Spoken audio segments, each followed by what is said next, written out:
Okay, so we chose the Red Scare for our next deep dive topic, which honestly I'm low-key very excited about. It's one of my favorite times in history because I really love the history of propaganda, and there is a ton of it available in Cold War era America.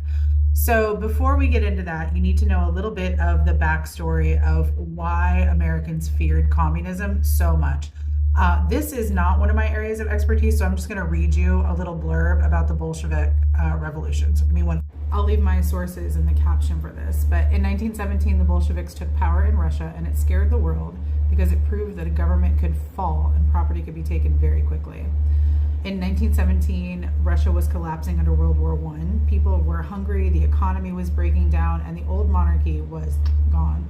A temporary government takes over, but it keeps the war going and it's failing the regular citizens. Then the Bolsheviks, who were led by Vladimir Lenin, step in with a simple promise: peace, land, and bread, which in war-torn Russia, this is all people really wanted.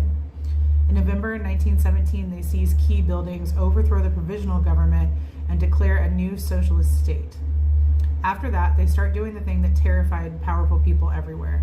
They move to take control of major industries, banks, and political power. And then they build a one-party system that does not tolerate opposition. That's important. Russia falls into a brutal civil war, and the new government uses secret police and political terror to hold power. Western observers see reports of mass arrests, executions, and even hostage shootings. That becomes part of the global image of what the communist revolution looks like. Now, zoom out to why that scared Americans. It wasn't the fear of the idea of communism, it was the fear of a method.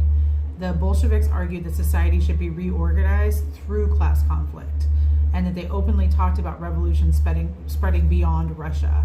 In 1919, they helped launch the Communist International to support communist parties abroad. That reads to governments like a threat that doesn't stop at Russian borders. And at the same time, the US is in full labor unrest. Strikes and real political violence are happening, like the 1919 bombings. So elites and officials start treating radical politics, unions, and immigrants as one big danger. And that's the doorway into the first Red Scare. And later, it's the logic that McCarthyism will use to prosecute Americans. The point was not that every fear was fake. Some of it was based on real events. The point is that the fear became a tool, and once the fear became policy, ordinary people get caught up in it first. So what happens to a country when leaders treat dissent as the same thing as disloyalty? If you have a thought that's against the government, all of a sudden you're the enemy. Anyway, this is the first part of our Red Scare